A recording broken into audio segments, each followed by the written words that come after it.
Hello viewers, welcome to my YouTube channel Curiosity Rocks. In this video, this is my review of Him and Her episode 5. Now, we start off with the fridge being broke and they have to eat everything. They're eating lots of chalk ices and meat. Now if I was to eat anything in my fridge if it broke, there's not much in my fridge. It would be a few mini baby bells, water, juice, some yogurt and overripe grapes. So that is what I would eat out of my own fridge. Now we also start off with them airing the room a bit because it stinks of shagging and boy and Steve's farts. Now, when you get a new boyfriend instead of a boyfriend, it's really weird when your house smells, because you get a smell of boyfriend, proper boyfriend, not boyfriend. And it, not to all my boyfriends, you're very nice, no offence, but it smells different. But I've got used to it, my room's got used to it now, my house has got used to it now. But the smell, when it smelled different, it's like, it smells different and it's nice. Even though it's smelly, it's nice smelly. Anyway, I like the shatterproof, the running joke of the shatterproof ruler went all through the episode of Becky testing the ruler to see if it was really shatterproof. Now I've done that before. I have actually done that just out of curiosity. Hence the channel name, and I was quite disgruntled by the fact they'd actually lied on the ruler.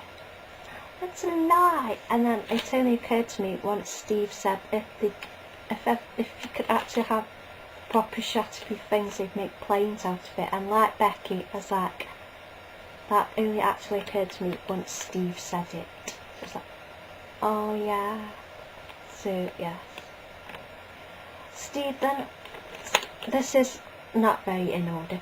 Steve made the point of how much food, I think it was meat he was eating, how much food you could fit in your mouth. Now that brought me on to the point of those whacking great big Toblerones you used to find in Woolies. And as my thought was, what's the biggest Toblerone triangle you could fit in your gob? And you'd look like a chocolate hammerhead shark. It's like, and then that, as I was thinking through what to do for this video, that seeped into me mentioning Twitter, where I've been on Twitter for 2 or 3 weeks now, since, well, I was on Twitter before, right, but I wasn't like connected to my channel or anything. I was just anonymous, which was kind of pointless really. And my main obsession with it when I first joined was making Darren Brown mildly amused. But I think he just thought I was a bit... So, but eventually, after no response from Darren Brown, I got a bit bored of Twitter because I was just floating around. This is all the celebrities like, hi, look at me, hi, and then it's like, why should we look at you? Well, that's the point. But now I've connected it to my channel, so whenever someone says, hi, look at me, what, I have a channel, that's me, isn't it cool? So it's a lot more exciting on Twitter now because I have something to anchor me on Twitter. Speaking of anchors on Twitter, I've tried new Twitter now. I don't like the new typing your tweets in bar because you don't get a cursor. It's like, you start typing, it's like, oh, my letters are just appearing out of nowhere.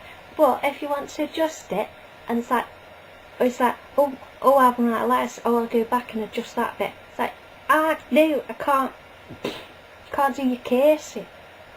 There's no cursory thing for when you're typing, which is really disorientating. And I'm like, oh no, it's like grabbing letters, trying to put them into the box when you want to like correct everything. Whereas with the cases you go and it's easier. So can we have the cursory guy back, please? I had a whole speech thing about Twitter, so I'll get back to that now. My whole speech thing about Twitter is that this is where my collecting celebrities things come from, because it's when I was a kid in the 80s, celebrities just people you saw in magazines and on TV, and if you went to Fast Forward one day and to take many pictures of Chesney Hawkes and meet Davender.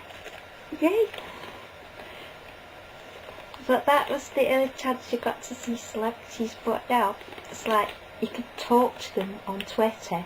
Now I assume a lot of you on Twitter are actually quite blasé about the fact that you can talk to celebrities. It's like, yeah, they're not celebrities, you know, they're real people. And I don't treat them as celebrities, they're just real people. But I just can't do that, I just get really starstruck. So it's like, yay, and the fact that I can actually amuse them, like when Russell Tovey saw my Him and Her episode 1 video, and it's like, oh, he loves me. It's like, oh, guess what, Russell Tovey loves me. Guess what, oh my guess, Russell Tovey loves me. Then I found Boyd Hilton's comment, I was like, oh, he likes me too. Boyd Hilton, every time I say Boyd Hilton to anybody about my Twitter stuff, about my videos, I say, Boyd Hilton from Heat Magazine. Boyd Hilton from Heat Magazine. You always have to do that. But anyway, it's like, oh, a celebrity likes me. I've actually made somebody go from mildly amused to actually really liking me. See, that's really exciting. See, it makes the whole, it's like the world small, and celebrities just like real people on that. Like with their own flaws, and they're like, sometimes they're good, sometimes they're silly, and it's like, but it also makes it a bit scary, because it makes me realise that along with the celebrities, we're just humans all clinging onto a tiny planet. So that's what makes it scary, Twitter.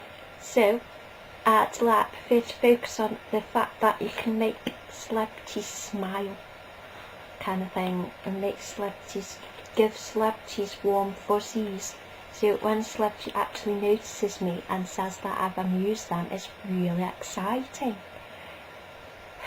So yes, that's basically my Twitter speech, and resulting in the fact that I announce I am actually on Twitter at the @thingy, at Curiosity Rocks. So it's the same name as this channel, and that my Twitter account covers my other channel as well, so I will tell you about the videos on my other channel when I upload them.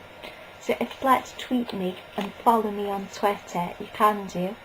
Now I can't guarantee I'll always be on Twitter to reply to everybody, because I'm not really like that. But everything you say and that, I will like take it into account, and if you say nice stuff, I will appreciate it and that. But I'll try to reply and stuff. So if you have any video suggestions or topics you want me to talk about within my videos, you can tweet me about it and get me more followers, because I've got about just over 30 and I'm following about nearly 300. It's quite amusing. So back to the review. Yay! Now Becky's fashion in this episode, I really love her vest. It's got all space on it, I really like that. Now boob grouping when kissing, it can be kind of sweet, so I thought that was quite sweet when they did that, so I've got that bit. Now Dan, out of all the characters in Him and Her, I think Dan is the most of a kindred spirit, because of his social awkwardness and the fact that he tries to be friends with Becky and Steve, and everybody hangs out at Becky and Steve's, and like he doesn't really know how to approach them and befriend them, and they don't know how to handle Dan. So they like sort of always shutting their mouths, and it's like, oh, and he's trying to impress them with card tricks and all this other kind of stuff, and they're like, yeah, thanks Dan, and then shutting the door in his face, and I'd be like, oh yeah, that's so cool, because I like Dan, he's really lovely, and that's why I get annoyed with the voiceover man saying, oh, I hate Dan, I wouldn't like Dan. Because like, he seems to keep jumping on the bandwagon of how it's been written that Beck and Steve don't like Dan, and they like think he's annoying and that. And the voiceover man's just jumped on the bandwagon and said, yeah, look, I don't like Dan either. Oh, isn't he annoying? It's like, no, you've missed the point of Dan. Dan's lovely. And he's just trying to be friends with people. So I thought, I was like, oh, so sweet that he was a bit of a desperate Dan this week. Having to Ira Prozzy. And then he didn't even have his money ready and had to do the cash point. Oh, I like that bit. Oh, don't get us started when he's talking about Paris. So I thought Dan, and I'm sure Dan has to put up with Steve and Becky making a racket when they're getting it on. So it's only fair. So this week's episode was a sort of poor Steve episode. Sort of actually feel sorry for Steve this episode, because Laura's parents are really, not Laura, Laura and Becky's parents and Laura are really horrible to Steve. I wrote Laura there, that's why I got confused. And it's like, but actually, the bit when Laura came and said, yes, Steve, I'm wearing this brooch. It's like, oh, it's just like that way, she's wearing that brooch. It's like, I can't hug anybody, she's got this brooch on. So I do that sometimes. But anyway, I thought, look, Becky's parents really horrible to Steve. It's like, so mean. It's no wonder Becky just wants to stay at Steve's house most of the time. And I appreciate that mayonnaise does go with chips fairly nicely. But I used to have ketchup on everything, but I like what my auntie said. She says I've changed my allegiance to brown sauce, which I have, because I've had brown sauce or HB Fruity on everything for quite a few months now. Yes, quite a few months now. But I do appreciate the mayonnaise does go with chips to a certain extent. So it's interesting seeing Becky's parents, but yeah, they are really mean.